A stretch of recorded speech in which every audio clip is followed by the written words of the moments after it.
Bernie Madoff pulled off one of the biggest scams in human history.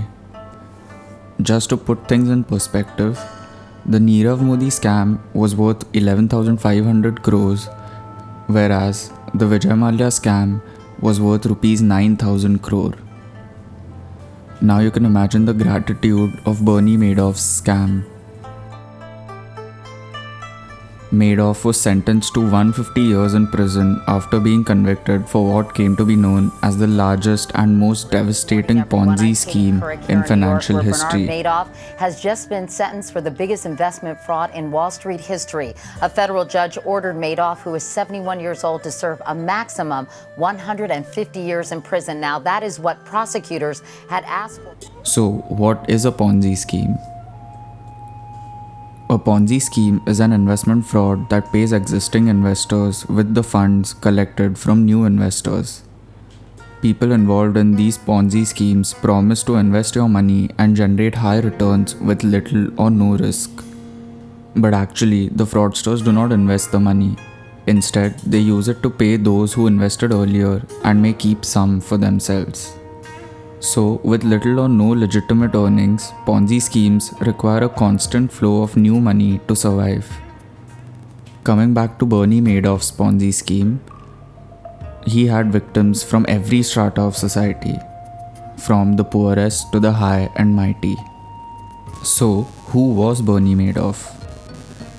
Born in New York in 1938 in a working-class family of immigrants from Eastern Europe, Madoff first started a stockbroking firm with his brother using money he had saved from working as a lifeguard and installing lawn sprinklers.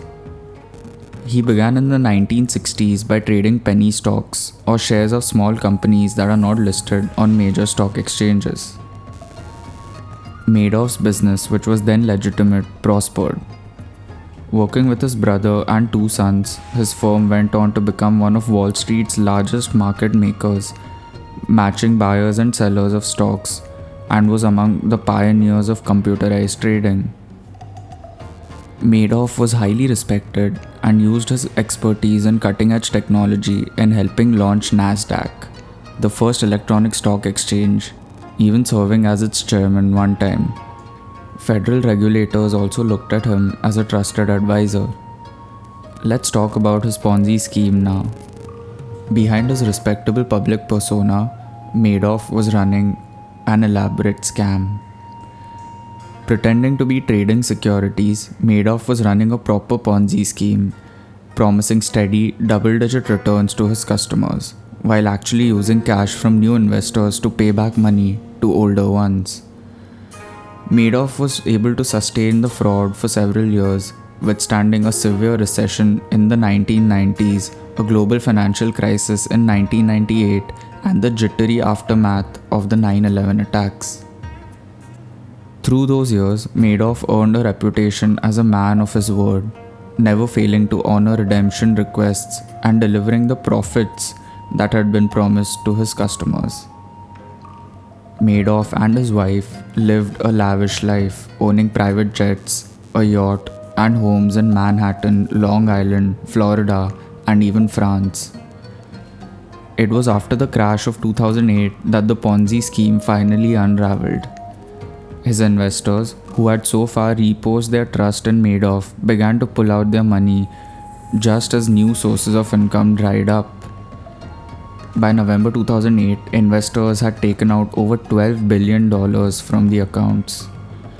At this time, Madoff confessed to his two sons about the true nature of his business, reportedly telling them it was one big lie.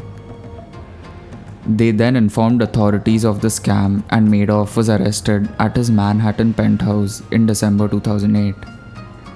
In total, the loss reflected by fake account statements hovered around $64.8 billion, which is about 45,000 crore rupees, including the fictitious profits that Madoff was sending back to customers for over at least 2 decades.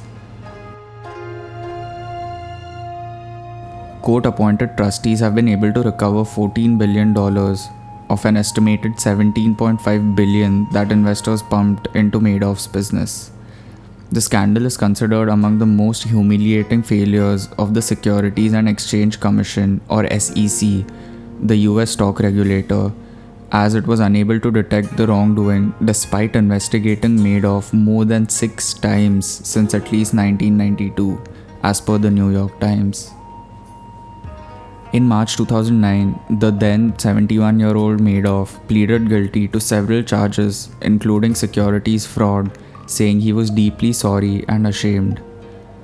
The public anger against Madoff had reached unbelievable levels, so much so that he had to wear a bulletproof vest to court proceedings. The court sentenced Madoff to the maximum possible term of 150 years in prison, effectively the remainder of his life. His personal property, including houses and investments, was seized, as were assets worth $80 million that his wife claimed were hers. His brother was also sentenced to 10 years in prison in 2012. Last year, after serving 11 years in prison, Madoff asked for an early release, stating health problems. He said in an interview to the Washington Post, "I'm terminally ill. There's no cure for my type of disease. So, I've served. I've served 11 years already, and quite frankly, I've suffered through it." The same judge who had sentenced him denied the request, saying that he did not believe that Madoff was truly remorseful. After the scam, at least 2 investors killed themselves after suffering losses because of it. Madoff's son, Mark, also took his life on the 2nd anniversary of his father's arrest in 2010.